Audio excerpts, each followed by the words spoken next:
Everybody, welcome back to Final Resonance TV, episode number 41 of Van Halen Stories. Today, I have a legendary drummer with me, and it's a real surprise for everybody out there, I think. And I got to see this guy myself when I was a young guy in 1986 when he came to my hometown on the Eat 'em and Smile tour. I've got Gregg Bissonette from the Eat 'em and Smile band with me today. Everybody knows that he was with David Lee Roth for that amazing record, and then Skyscraper and A Little Ain't Enough after that, of course. And you did so many other things too, Greg, that I went back through all your stuff and was kind of going back through. You played with Toto in '95, right? Right. Tour. So you did some Lukather solo. Is that what you did? Some studio work? Well, when Jeff Porcaro passed away, first of all, hello, everybody. Hello. Great to be here. Thanks for having me, Jeff. It's a great honor to be here. And when Jeff Porcaro passed away, I think they wanted to find something really different than Jeff. And they hired Simon Phillips, who had been in Jeff Beck's band and The Who. And anyway, then he hurt his back and he needed a sub. So I subbed in '95 for a 4-month European tour. And it was really fun.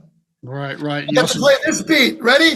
Name the tune. All you Van Halen fans, name this tune.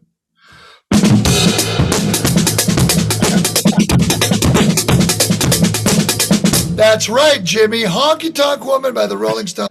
Very good. That was Rosanna. Right, of course. So what a great player too he was. Yeah, right. Yeah, it was such a great fun. Yeah. You know what, too, that I didn't really realize this. I don't know why I didn't, but you played on Satriani's Extremist record, which is a huge record for guitar players. Okay, guitar players out there, I'm going to play 4 bars. You got to name this song from The Extremist with my brother Matt on bass, Joe on guitar. It's the first song we cut. Andy Johns, engineering, producing. Ready?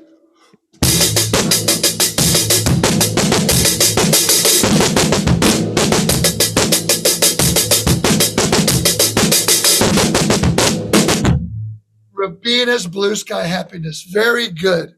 Right. It's a killer album. Killer album.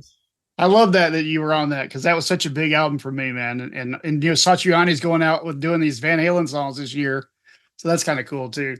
Super cool. I love Joe. Joe is one of my best friends. Matt and Joe and I are super close. Doing The Extremist was a blast. Doing that tour, which turned into the record Time Machine. And then my brother did a ton of albums after that. Matt played on a lot of other Joe albums, but we keep in good touch. He played on my solo album called Submarine that Steve Vai was the label. He and Ray Shearer, who started Guitar Center, they had a label called Favored Nations Records, and they split all the royalties equally with the artist. And so he played on it. Who else? Let's see. Doug Bossy, Richie Kotzen, Frank Gambale, Michael Landau, Tim Pierce, Joe Satriani, Steve Stevens, Steve Vai, and my brother played bass on the whole album, but Joe played kind of a jazz song. It was really cool. I remember that your brother played with him on tour a good bit. He toured a lot with Joe, yeah. I was going to say, I'm pretty sure I saw him with Joe. Yeah, Matt and I did the Extremist tour, and that became the Time Machine album. But then Matt played for many years after that with Joe. Right. And you know what? One of these things that blows me away that you're doing is the Ringo Starr All-Starr band. That's got to be, I mean, I don't know this for sure, but most guys of your age the Beatles were it. Is that correct? I saw the Beatles. My dad, our dad, Matt and I, because I want to talk a lot about our band, the Reddcoats, and our new album, Reddcoats too. But Matt and I grew up as such Beatle fans, super musical family. Our sister was into music. Our mom played jazz vibes in our dad's band. Our dad was a drummer, and he was playing a show, and it was at the hotel where the Beatles were staying. He got tickets, and we went and saw the Beatles play in '66. And Matt and I tell Ringo that. He's like, that is so cool. Beatles first for me. My first favorite band of all time, the Beatles. Second, old Van Halen, number 1 all the way to 1981. There you go. I got both of those gigs in a way. I mean, I didn't play with Van Halen, but I played with Ringo for 21 years, and I was in Dave's band for 7 years. Wow, man, I that's got to be like pinch yourself every day kind of thing with him. It is, Jeff. I prayed a lot for those gigs, and I think God gave me the ability, and I was born into a super musical family, but man, I worked my butt off, and I remember getting the Maynard Ferguson gig. It was a jazz gig. Matt was already playing bass with that, a jazz big band, trumpet player. That was a lot of prayer, but then after that, I wanted to be in a rock band. I love rock, and to be in Dave's band right when he leaves Van Halen. It gets Billy Sheehan first, and then Steve, and then me and Brett Tuggle. And then to be in Ringo's All-Starr band now. Matt was in Ringo's other band called Ringo and the Roundheads. When Ringo does a solo album, of course, he plays drums, but he needs another drummer when he does all these late night shows. So that's Ringo and the Roundheads. Matt and I joined that band in 2003, but in '08, I joined the All-Starr band. And we're getting ready to go out in 2 weeks. I just had a great hang with them 2 days ago. We're super excited. It's going to be a great tour. Yeah, your brother plays with Elton John, right? He was 12 years as Elton's bass player. And Elton's maybe retiring. We don't really know for sure. Right. But that's another answer to prayer. He was home and his wife, Sharia, said, "You love being home, and I know you love me, but you like playing on the road and giving out to the audience, and they give back to you." He said, "Yeah, I love playing live." They said a little prayer. The next day, man, REO Speedwagon calls. "Our bass player has to have back surgery. Can you learn the show and start tomorrow night in Vegas at the Venetian?" What? So he's in Mississippi tonight with REO Speedwagon. Wow, that's crazy, man. Well, that kind of leads me into that whole Reddcoats thing because, I've been deep diving, not only all your DLR stuff just to kind of go back and get that all back in my head, but also this Reddcoats project that started in 2020, right?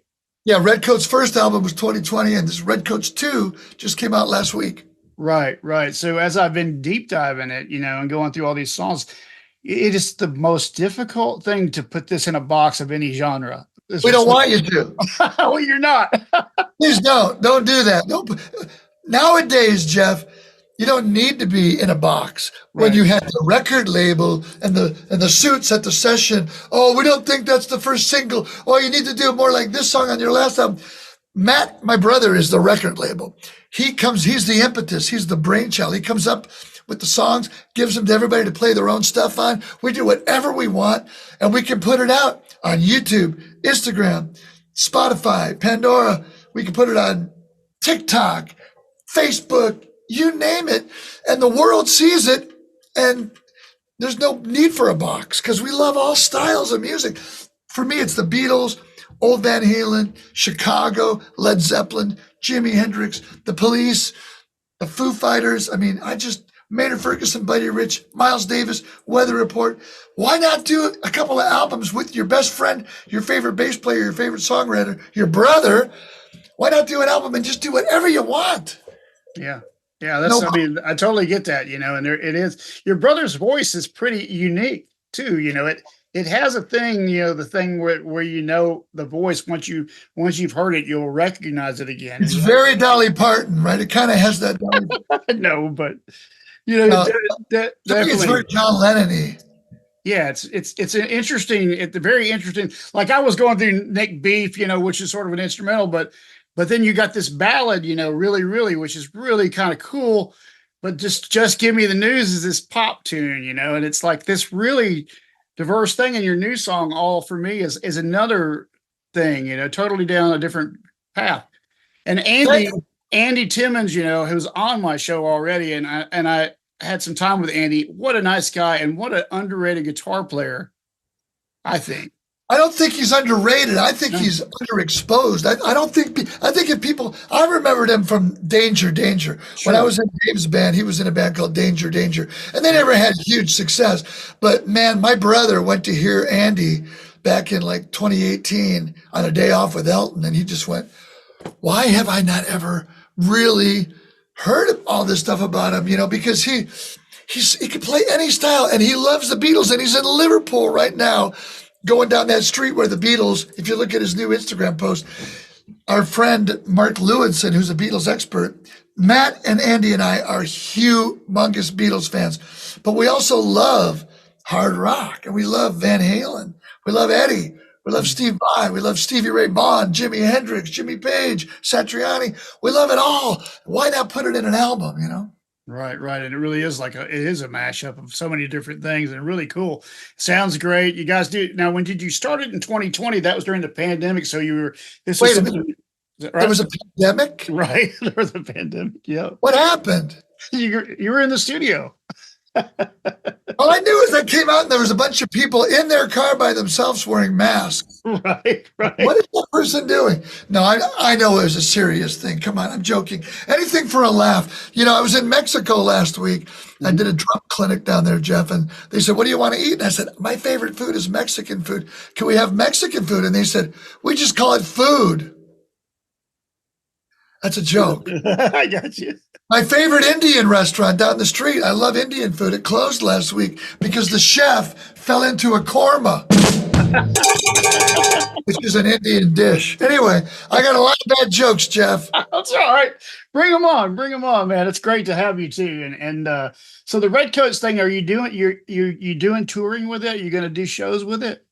The thing is, we're all touring. Like I leave in 2 weeks for Ringo's tour. Matt's out with REO Speedwagon right now. Andy's doing his stuff. Mike Medina's doing his stuff. Wally Minko and Ron Pedley, the keyboard players, are doing their stuff. So far, in 4 years, we've only done one gig, and it's at a place called the Guitar Sanctuary. The Guitar Sanctuary near where Andy lives outside of Dallas. And it was so much work to put a set together and learn the stuff. We were all exhausted. But you don't just do one gig. Once you've got the show down and you do a show, stay on the road for a month or at least 2 weeks. I think a great place would be in Tokyo. I did a Larry Carlton, Steve Lukather month where we did the Blue Notes, and they have 300 people per show, 45-minute show. Then they clear the house, 300 more people at like $200 a ticket. Mm-hmm. I don't get it. And then they have to eat dinner and do drinks, and you're making bank. Not that it's about making money, but when you go on the road and you want to fly around, stay in nice hotels, you got to make some money. Since it's not in a box, it's kind of hard to, you could say Elton John's bass player, Ringo's drummer, you know, Andy's played with so many people. You could say Olivia Newton-John, this person, that person. But what is the Redcoats? Why should we go see them? You know, maybe we would draw a big crowd, maybe we wouldn't, but it's expensive unless you want to be 5 guys on a tour bus staying at the Motel 6 where they leave a light on for you because it's in a sketchy area. No, but you got to be able to do it. Then you want a drum tech and a lighting guy and a monitor person, and you want to have a tour bus or you want to fly around and have backline. There's a lot that goes into it. Right. And I don't know as though the Redcoats will be a touring band. I think the Redcoats are going to be what the Redcoats are. Maybe an occasional gig, like at a NAMM show or at Andy's place, or maybe a tour in Japan where it's set up and they got all the back line, all the text, the sound, the lights. People come to you, and the Japanese are so passionate about it. Where in Huntsville would we play where people would come out? Tell me. Well, there's a place called Mars Music Hall, which is a great 1,500 cap that's brand new. It's awesome. Would people come to a Redcoat show in Huntsville? Maybe so. Maybe 2 or so. 3, 10, 15? I'll help you out. I'll help you You'd be there. out. Yeah.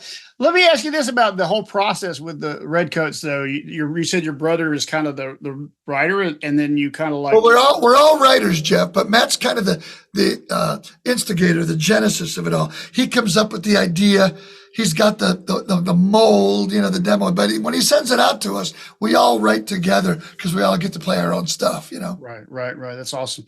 It's awesome to do that. I want to ask you something. You know, you were talking about the Beatles, and one of the things I want to tie in, I want to do some weird things with you with drum stuff today because nobody ever gets to ask you these questions, and I don't ever get to ask these questions. But like we're going back to the Van Halen thing.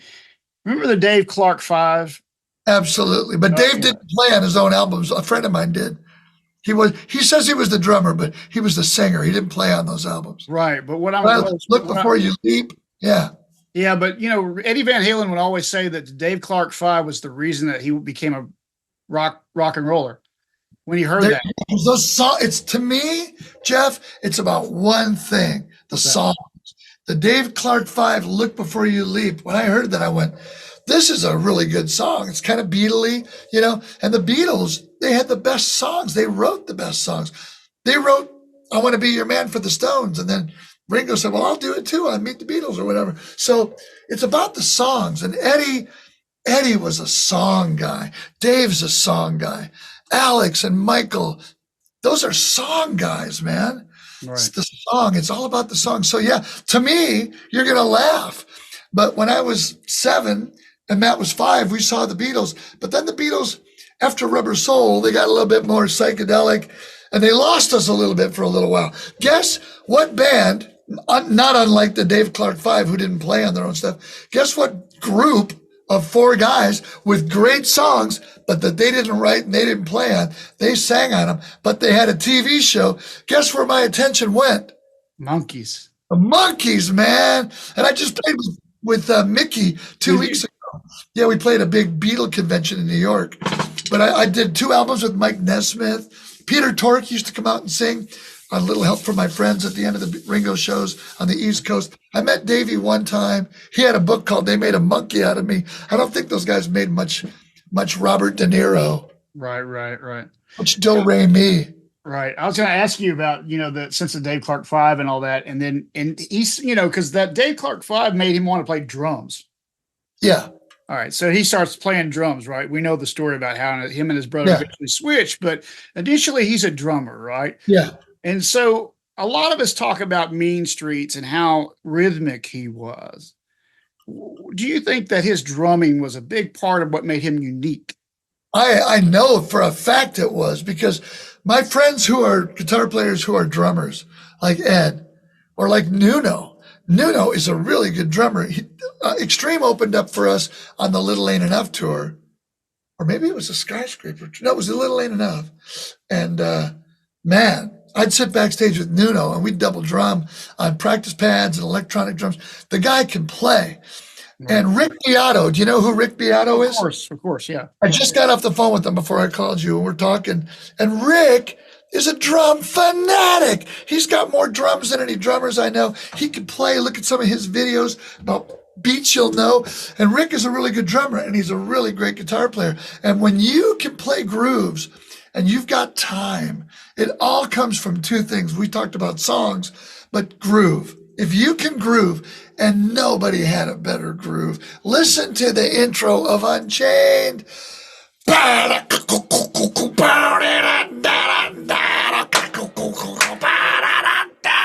just did that song with Dave Grohl and Wiley Hodgson and Brent Woods. We played with Taylor Hawkins' son. He sat in because he's been kind of playing a lot more drums lately and stuff. Shane Hawkins, but we started with Unchained. That's a drummer playing guitar. Dave Grohl, there's another one. Why does Dave Grohl play such great guitar and have such great groove? Because he's a drummer. Right. And that's, you hit on a good thing, Jeff. And Jimmy Page. Is he a drummer? He never played drums. That's why he rushes. I got John Bonham's here.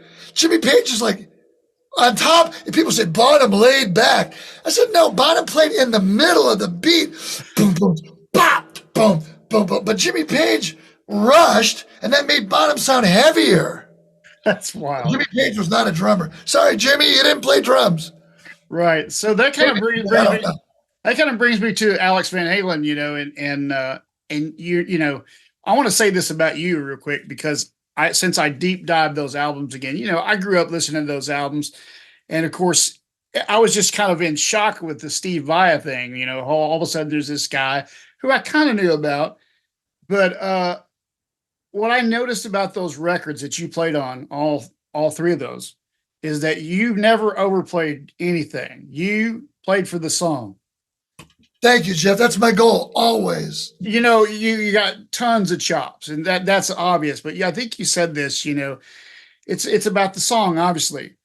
And the way that you're playing with these guys who are obviously, Sheehan and Vi, who are very technical, but you're holding it together back there. When I listened to all those records, I thought, man, Gregg's he's the glue in this thing, man. Thank you so much, Jeff. Well, the first guy that was in the band was Billy. Dave got Billy first, and then Steve. And then Steve and Billy, they auditioned me, and then we went down to Dave's house, and the rest was just, went on so much fun and everything. But Billy Sheehan, man, nobody has a bigger record collection or more bootlegs of the Beatles than Billy Sheehan. And wow. Steve Vai, man, and there's a Jimmy Page fanatic. He knows more about Led Zeppelin and Jimmy Page than probably anybody I know. So and Dave's vocabulary, he's a musicologist. I remember the first day I met him, he said, well, who did you play with before you came down here? And I said, well, this isn't going to go over very big, but I told him the truth. I said, I was just playing with Gino Vanelli. And he goes, Gino Vanelli? I just want to stop living inside myself, brother to brother. He knew all about Gino Vanelli. What about before that? And I said, oh man, now I'm really going to be losing him. Maynard Ferguson Big Band. And Dave said, Maynard Ferguson, the great high note jazz trumpet player that covered Herbie Hancock's Chameleon and theme from Rocky. Dave. And then he said, man, if you can power that 18-piece big band, surely you can power the four of us. Payday starts Friday. Let's go get some Mex food. And we got a cool Panama car and had Mex food. So, I mean, we were all song guys first. But Dave gave me a great chance to play anything I wanted. He said, why don't you do a crazy thing here? Why don't you play a solo instead of the normal drum solo that only appeals to dudes with Zildjian shirts? Why don't you play a solo on top of your drums, standing on your drums? Make your bass drums twice as long. Get up, put a little dooga-baka, like Shy Boy beat in a drum machine, dooga-baka, and stand on your drums. And if you go to YouTube and you go to my channel on YouTube, which is at Gregg Drums, Gregg Drums, you'll see an episode I did about this drum solo, standing on my drums. The whole solo is there from the Eat 'em and Smile tour when we played my hometown. Right after we played Huntsville, your hometown, we made our way north and we played in Detroit.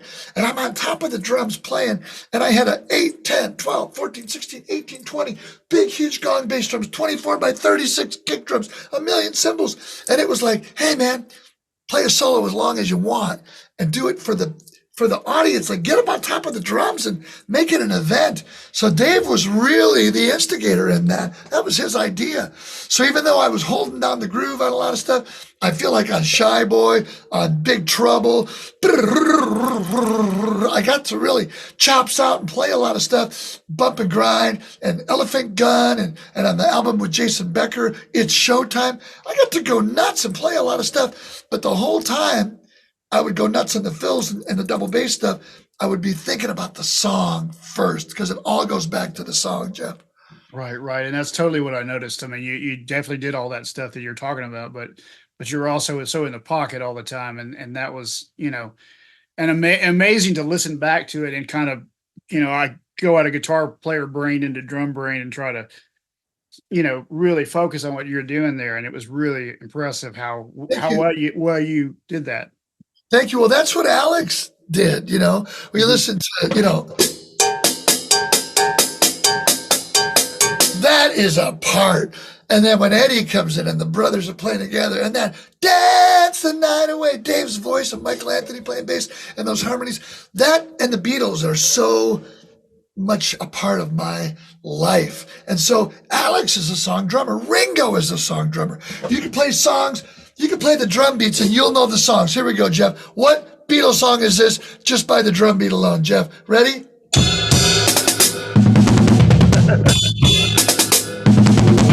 Go. Come together. What Beatles song is this?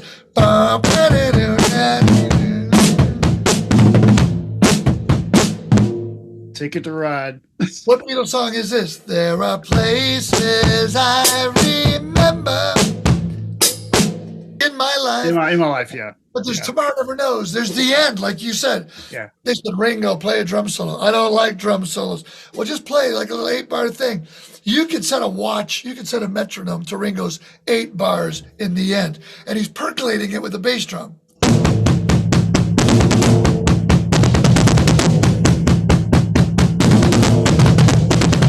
I don't have enough drums.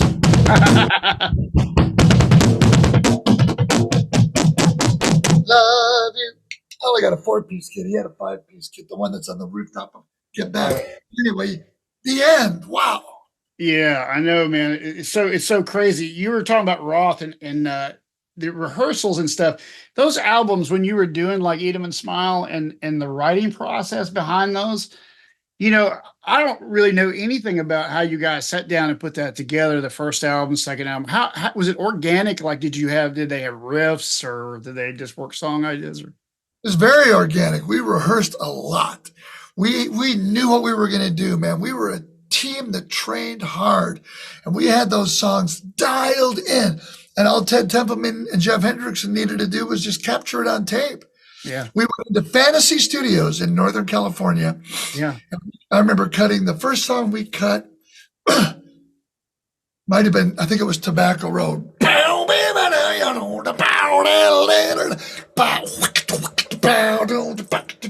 And then we also did do that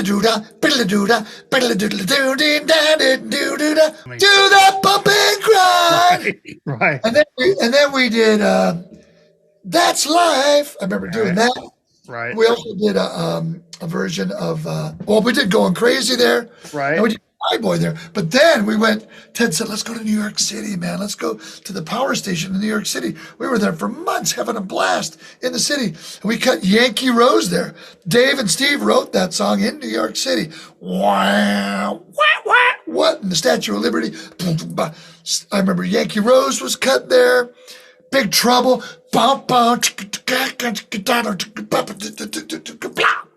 Right. I remember going to my hotel. We were at the Mayflower Hotel, which isn't even there anymore. And I had a little cassette of a rough. And I played it for Anton Fig, because just when I got the gig, when David Lee Roth left Van Halen, and he did leave Van Halen, when he left Van Halen and started the band with Billy Sheehan, Steve, and I, and then Brett Tuggle later for the tour, and then he was in the band from then on. When I got that gig, when David Lee Roth started the David Lee Roth Band, Halloween of '85 was my first day. That's when Anton Fig got the Letterman show gig. So I'm going, you're the drummer on Letterman. Come up to my room. I want to play you this. And we had the Walkman, and he's going, this is a cool band. So I remember those days like they were yesterday. Well, that's crazy. Yeah. You were talking about Roth and how he knew all these songs, how he was a musicologist, right? Absolutely. And so Louis Armstrong, I mean, you name it. Louis Armstrong, Louis Prima, Beatles, Stones, ZZ Top. I mean, Sly and the Family Stone, Motown. Dave can dance, and Dave knows songs. And I remember he got me into so many songs I didn't even know. Monkey Time by Major Lance. We used to play cover tunes just for fun, because that's how Van Halen started. We did a gig at this place called the Sagebrush Cantina, and we did all cover songs. My brother Matt on bass, Rocket Rashad on guitar, Brett Tuggle on keyboards, and Dave, and we're singing and playing and doing cover songs. Do the Monkey Time by Major Lance. Have you ever heard of that song? I don't know. I don't think so. I never had either, but I love it now because of Dave. Right. So yeah. So like what will you say Dave's superpower is? What's Dave's biggest attribute that you think is just amazing? Well, he loves songs. Mm-hmm. He loves music that really makes you move and makes you dance. And even this song, I think it was Dave's idea to cover Dancing in the Streets. And I think it was his idea to go and do an album with like Just the Gigolo. Back in the day, that was a dance hall song. I'm just a gigolo. And people are dancing and twirling around. Oh, Marie, Louis Prima. And then he loved the Beach Boys doing a cover of California Girls. That was right before I got in the band. He was still in Van Halen, but he went to New York with Ted Templeman, and he did that album. John Robinson played drums. Brian Mann played keyboards. He covered Edgar Winter's Easy Street. Edgar's in the Ringo All-Starr band. And in the middle of the set, Ringo says, take a drum solo, Gregg. And Edgar goes, what kind of drum solo are you going to do, brother? And I said, Edgar, I'm thinking of doing a drum solo where I just play a bunch of songs and the audience guesses the songs, like I just did with you, Jeff. Right, so I'll start off in the middle of Frankenstein. And then I'll say, we will. Then I'll go YYZ. And Lukather will grab his guitar and go over on Edgar's piano bench and start playing. Ba, ba, ba, ba, ba, ba. And we do Led Zeppelin. We do like 12 songs. He goes, I don't know if that's going to go over. I said, Ringo, Edgar, trust me, on a Ringo tour with this audience, they're going to know all these songs. It's going to be great. And he goes, well, try it out tonight. Let's see how it goes. But then we were in Toronto. I played YYZ. It was like, Rah! He said, all right. We got to keep that in the act. But that's Dave's attribute, is knowing how And I've learned a lot from him about how to put on a show, how to do things that the audience, like me getting on a drum set, standing on the drums, and not making it just a drum solo for people with black shirts that say Zildjian or Marshall, and then all the pretty girls go to the bathroom. Make it something for everybody, because he's a real guy, man. He's a real.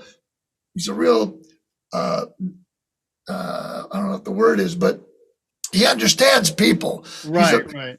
He's a good guy, you know. That's what I was going to say. You know, what you're saying about Roth is that, like, you talk about like the Van Halen brothers versus him. They were more into, Sabbath and all this stuff that was a little more deep cuts, right? Where Dave kind of knew, how to approach people, average folks who don't want to go to the bathroom. Right. At the same time, I would say that Dave knew about Black Sabbath, and he knew about Led Zeppelin, and he knows the deep cuts. He's just so into music.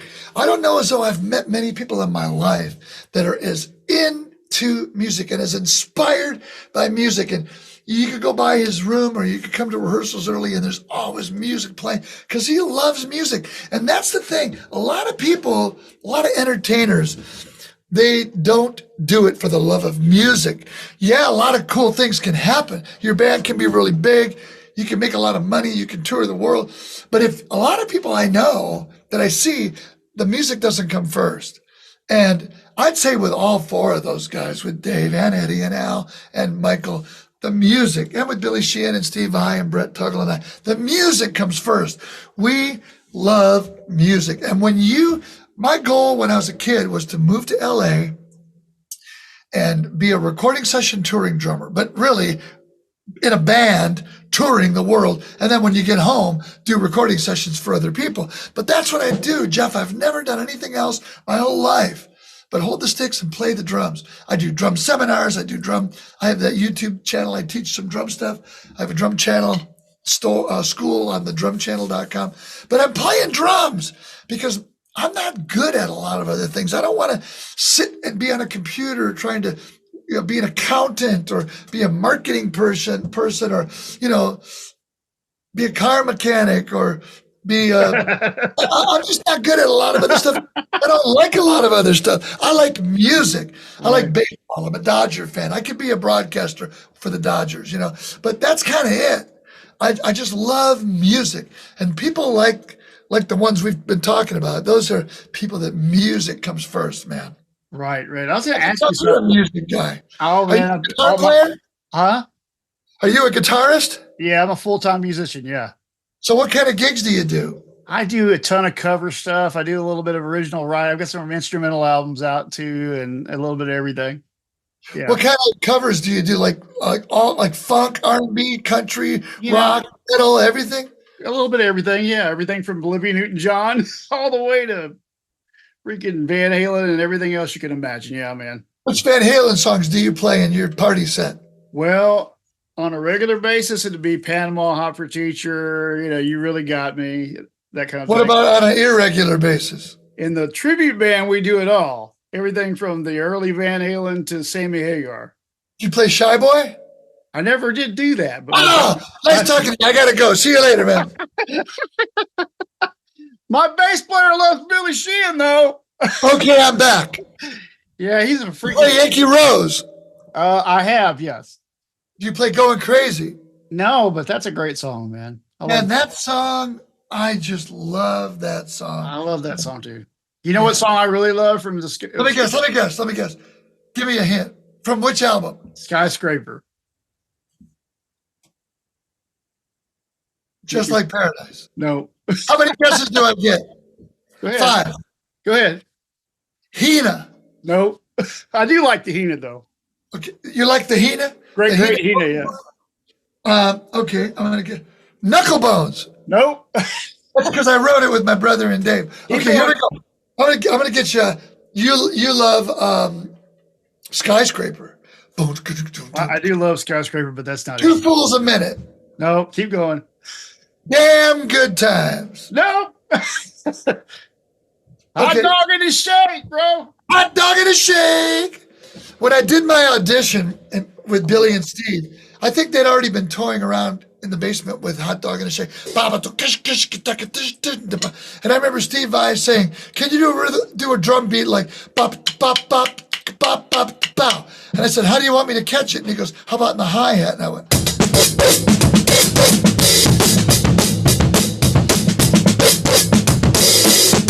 He goes, "Wow, that's great." And I started writing down rhythms on my snare. He goes, "You can transcribe stuff?" I said, "Yeah." He goes, "Where'd you go to music school?" I said, "North Texas." He said, "Well, I went to Berkeley." I said, "I know you did, man." Then you went out with Frank Zappa. So he goes, "Well, during my guitar solo, I want you to do some hits." And you know the hits for the guitar solo, Jeff. 1, 2, 1, 2, 3. Up, up, up, up, up, up, up, up, up.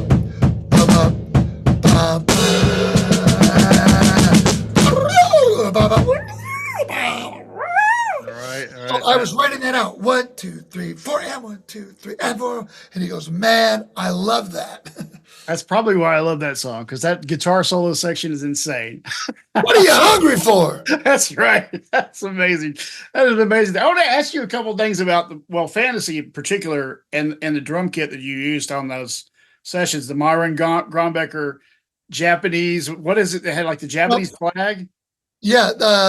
No, they weren't. It wasn't the flag. Well, it had a little bit of the red circle, like the red sun, I guess. Yeah, that's it. Myron loaned me 2 of his kits, one for Eat 'em and Smile and one for Skyscraper. And I believe the first one he loaned me for Eat 'em and Smile was the white with the black stripes and the red. It was called the Japanese kit. That's the one you can see on the Pat Benatar's early tours. Yeah, and then another one that he loaned me for Skyscraper and also Joe Satriani, the Extremist, is a camouflage kit. It was like camouflage green, lighter green, darker green, camo kit, we called it. And then I bought that kit for him and used it on a lot of albums, Robin Zander's albums, a band Matt and I had called the Mustard Seeds. Mm-hmm. Before the Reddcoats, we had a band called the Mustard Seeds with Doug Bossy and George Bernhard, 2 amazing guitar players. Check out on YouTube, the Mustard Seeds, such a great band. And then another band Matt and I have with Ty Tabor from King's X called, it was called Jughead, but then the Archies people didn't like that we were using that. Oh, gosh. Got to come up with another name. But anyway, yeah, that was a really nice thing of Myron. Myron kind of got me the gig because he knew Vinnie Vincent. Do you remember Vinnie Vincent? Sure, of course, yeah. And Vinnie had left Kiss and was starting this band called the Vinnie Vincent Invasion. So Myron recommended me to audition. And I went down and he goes, "Man, Myron recommended you. I didn't want to have you not come down, but we already picked a drummer. But hey, man, you sound great. You'd be good for Dave Roth's band." I said, "Who's Dave Roth?" He said, "David Lee Roth." I said, "David Lee Roth's in Van Halen." He said, "No, he quit last week and he's starting a new band. He's got Billy Sheehan. They just got Steve Vai. Here's Steve Vai's number. Call him." So that was for Myron. Right. Okay. Yeah. Cause I loved Pat Benatar and Myron. I loved what he did with her. And so I was a big fan of his. And me too. And Fantasy Studios, if I'm not mistaken, that's where Journey cut a lot of those early albums, right? We were in the next room.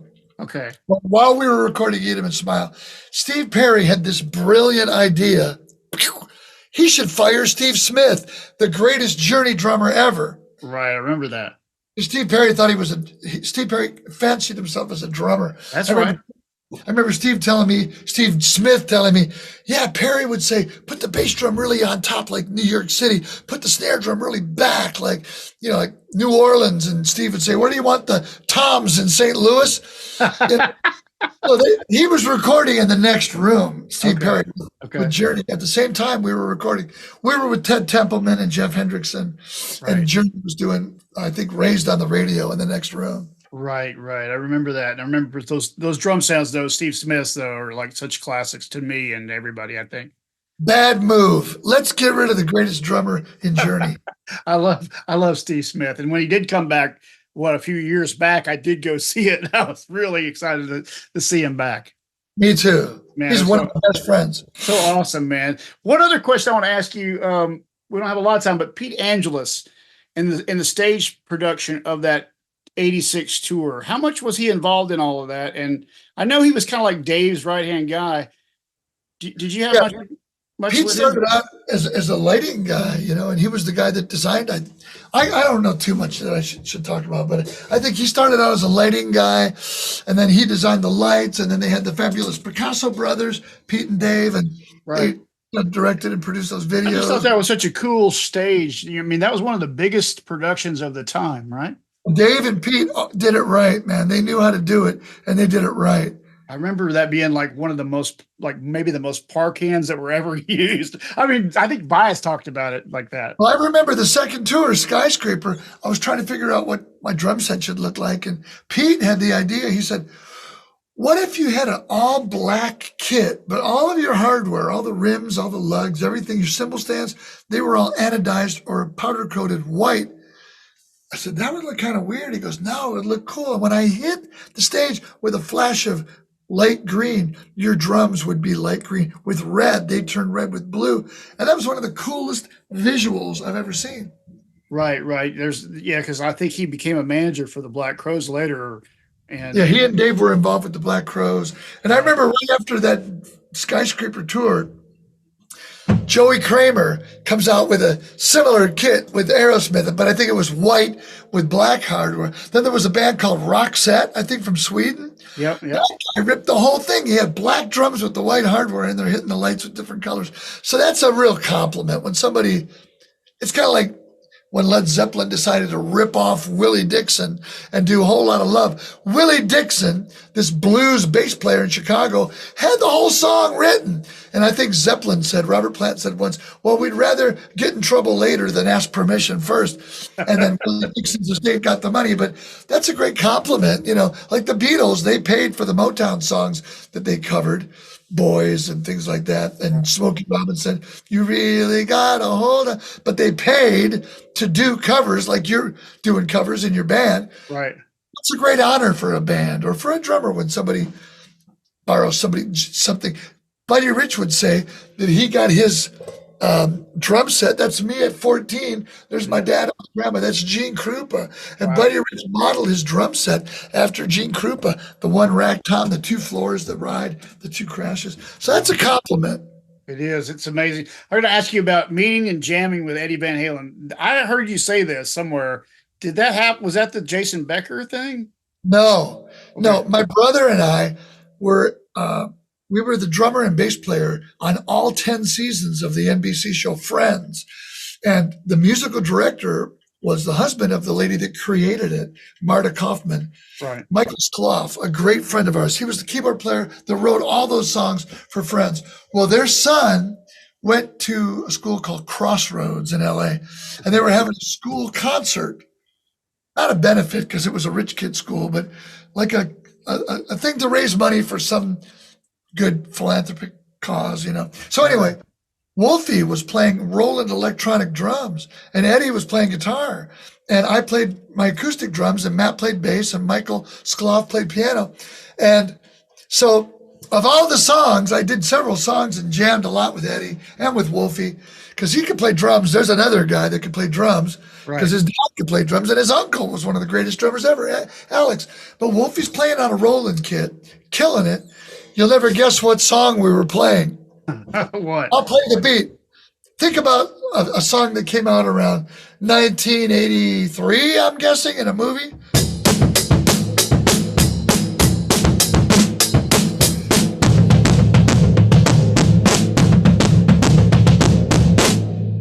Oh, yeah, Footloose, okay. Footloose.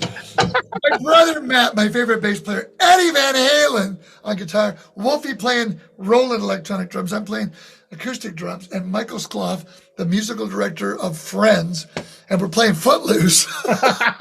Wow, cool. It was fun, though. We had a blast. I've never heard that, man. That's a great story. If you ever interview Wolfie, ask him about that. I will, and I hope I do. Yeah, I've got about 5 minutes. I want to ask you a couple more things real quickly about Little Mountain and Bob Rock. The drum sounds on that record were great. I mean, they were classic Bob Rock. How did you feel about all your drum sounds across the different Roth albums? Well, that's why we went to Bob Rock and Little Mountain Sound, because I remember double drumming. Drummers always hang out together and jam together. And I used to have I had like 5 kits in a circle at this log cabin in Northridge in a basement. A friend of mine owned this house. Right. And Tommy Lee and I went over there to jam and play double drums with Myron Grombacher and Doane Perry, the drummer from Jethro Tull, and Mark Cranny, the drummer with Tull earlier, and with Gino Vanelli. So we're all going over there to jam, and I rode with Tommy, and he goes, "Man, I want to stop at Tower Records and pick up this cassette of this new band called Kingdom Come, produced by this guy in Canada named Bob Rock. We're thinking of using him." And that became the producer for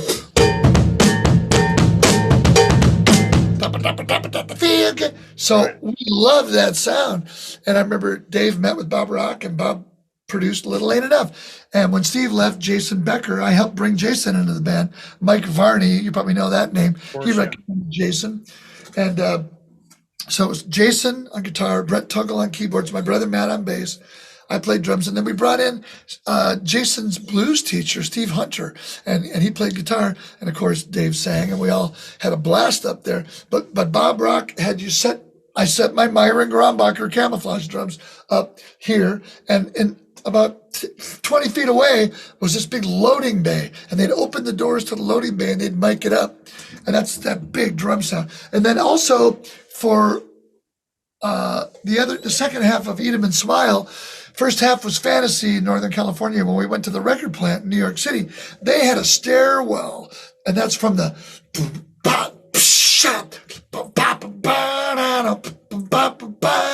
might as well face it, you're addicted to love. Right on. Thompson. That was that power station. They named the band Power Station after the studio. That big stairwell, miking that up, gave you those big sounds. Like John Bonham, when Andy Johns recorded in the castle at Headley Grange, and he had the mics, Now that was actually the same. That was the same stairwell they used for when Steve Smith did did Heaven for Bryan Adams. Remember that? I was just talking to Pat Stewart, who played on Summer of '69, and we were talking about Steve with Heaven. That was kind of the power station? Yeah, I'm pretty sure. Claremont? Yeah, because he just happened to need a drummer that day, and Steve happened to be in town. I talked to the engineer. It was Clear Mountain. I talked Bob to Claremont. You did an interview with Bob? Well, I actually talked to him live in person. No, but I asked him about it. Because I'd always heard that Steve Smith played the drums, but I didn't know the circumstances, and it just worked out because he was in town.